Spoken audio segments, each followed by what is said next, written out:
সকাল সকালে রেখা কাজে চলে এসেছে, এসে তার কাজকর্ম শুরু করে দিয়েছে এবং সে কাজ করছে।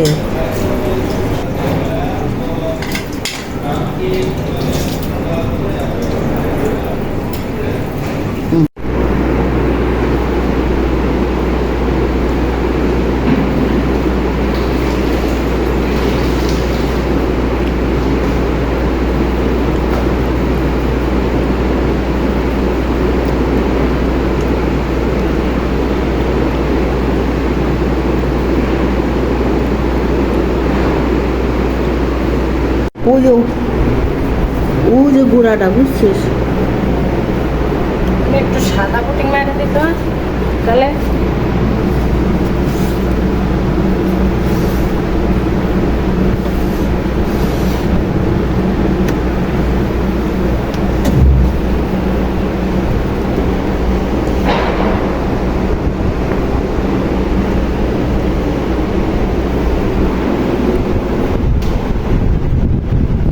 করলাম ভিডিও।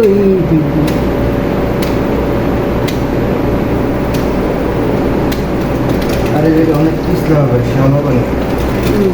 এখন লিক করছে এটা কি লিক করছে এটা?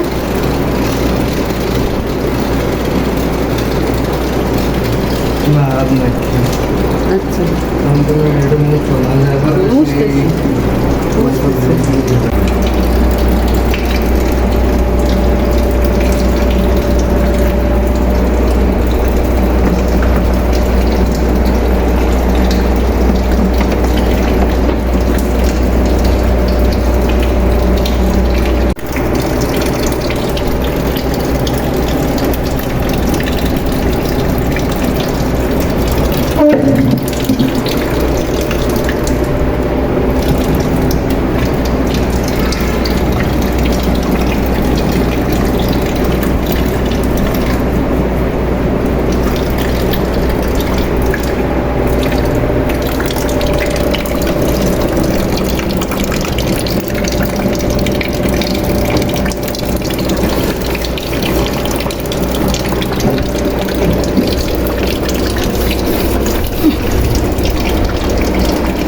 এবার রান্নায় চলে আসলাম, কারণ ডালটা তেলে দিলাম। ডাল আগে ফুটোতে দিয়েছিলাম, তারপর ঘুটে আমি ডালটা তেলে দিয়ে দিলাম।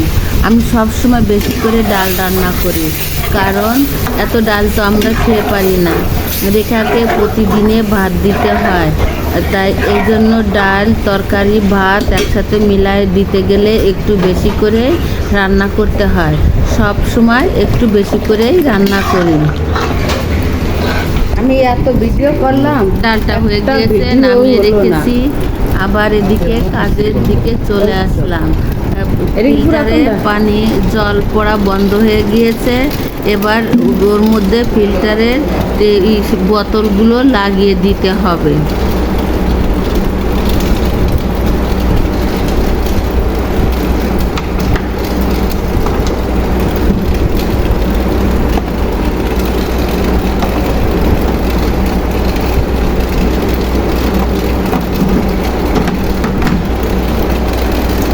সবাই মিলে একসাথে কাজ করলে কোনো সমস্যাই হয় না। শুক্রবারের দিনটা সব কাজে অনেকগুলো কাজ করে ফেললাম, এই জন্য ব্যাক ক্যামেরায়ও অনেক কাজ করেছি। সব কিছু ভিডিও দেখানো সম্ভব হয় না।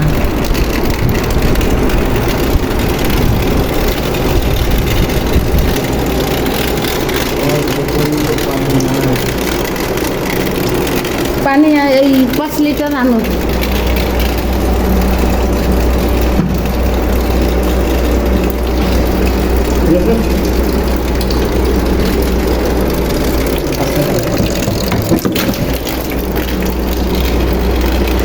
একটু ভিডিও হলো না, তোমারে করলাম। তোমার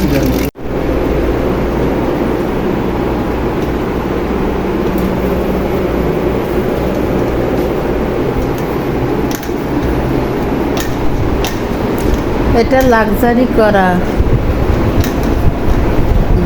জল দিয়ে, এবং এই সোয়াব দিয়ে হাজার মুছলেও রং উঠবে না, প্লাস্টিকের মতন জল ঝরে যায়। এই জন্যই একটা সুবিধা লাক্সারি করার, যে পানি দিয়ে মুছলেও রং ওঠে না, একবারে প্লাস্টিকের মতন থাকে। কিছু ময়লা পড়লে এটা উঠে যায়, সাবান সোডা দিয়ে ডলা দিলে এই ময়লাটা উঠে যায়। এই জন্য ওয়ালে সবসময় লাক্সারি করা অনেক ভালো, রং নষ্ট হয় না এবং ময়লাও পড়ে না। ময়লা পড়লে এটা কোনো কিছু একটু ডিটারজেন্ট ভরিয়ে ডলা দিলে ফর্সা হয়ে যায়।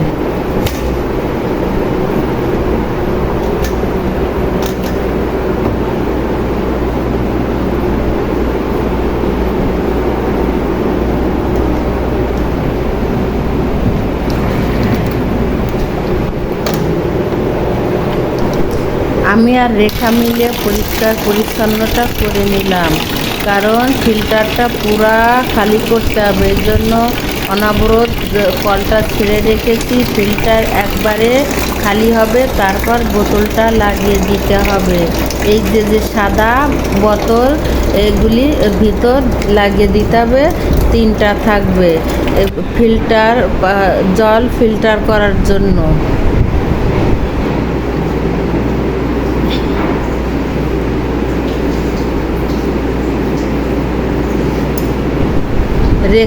রেখার মতো মুছে যাচ্ছে। ও এত সুন্দর কাজ করে, যা সুন্দর, এবং ওকে বলা লাগে না, ও নিজের মতো কাজ করে যায়। চুলাটা মুছছে এত সুন্দর করে, কারণ চুলাটা গ্লাসের। ও সব সময় চুলা মোছা যায় না, কারণ গরম থাকলে কাছেরটা মোছা যায় না, পুরা ঠান্ডা হবে তারপরে এই গ্লাস মুছতে হয়। এই জন্য অনেক সময় রান্না করার পরও খালি পড়ে থাকে, যখন ঠান্ডা হয় তখন মুছতে হয়। ঠিক আছে।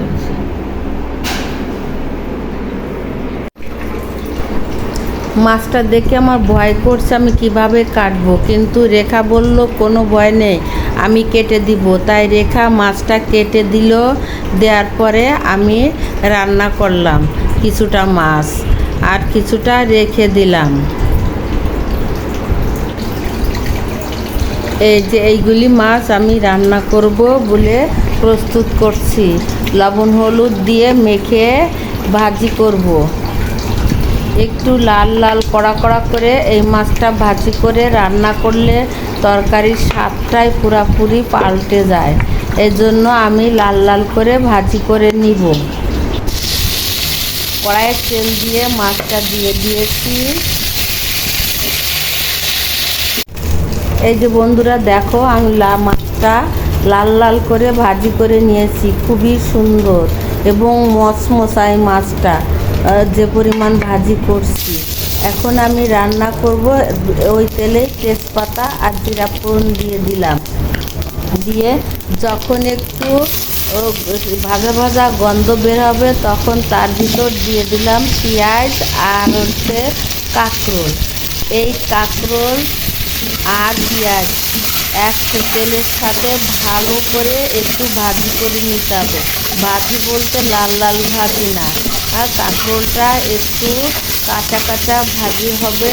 এবং এই মানে একটু সেদ্ধ মতন হবে, তখন এই কাঁকরোলটা খেতে খুবই মজা লাগবে।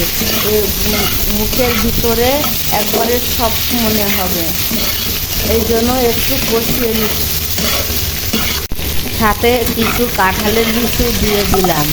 কাঁঠালের বিচিটা আমার সবথেকে ভালো লাগে, কিছু কাঁঠালের বিচি ছিল, সেজন্য ভাবলাম যে তরকারির মধ্যে দিয়ে দিই।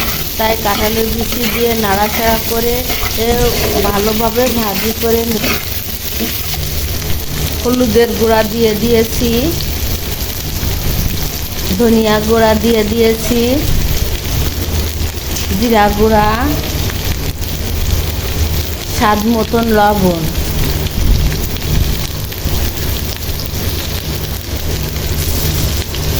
লাল মরিচের গুঁড়া পরিমাণ মতন দিয়ে দিলাম।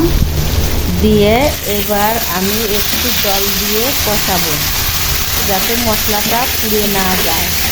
ভালো করে কষিয়ে নিতে হবে। ঢাকনা খুলে আমার প্রায় মশলার উপরে তেল উঠে এসেছে, কষানো প্রায় শেষ হয়ে এসেছে। আর কিছুক্ষণের মধ্যে কষানো শেষ হলে আমি এর ভিতরে হালকা কুসুম গরম জল দিয়ে দিব।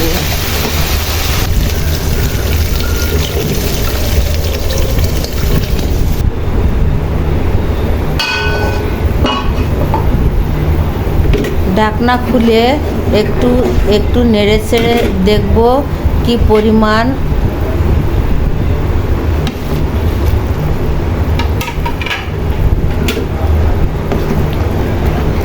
মাছটা দিয়ে দিলাম, কাঁকরোলটা কি পরিমাণে সেদ্ধ হয়েছে এবং এর মধ্যে মাছটা দিয়ে দিলাম। মাছ দিয়ে একটু ভালো করে নেড়ে চেড়ে নিচ্ছি। নেওয়ার পরে এবার আমি আবার ঢেকে দিব। ঢাকনা খুলে আবার নাড়াচাড়া করব। তরকারিটা হয়ে গিয়েছে, নামিয়ে রাখবো। আমি ভিডিওটি এখানেই রাখছি, আবার দেখা হবে অন্য কোনো ভিডিওয়। ততক্ষণ তোমরা ভালো থাকো বন্ধুরা, সুস্থ থাকো, যার যার খেয়াল রেখে চলো।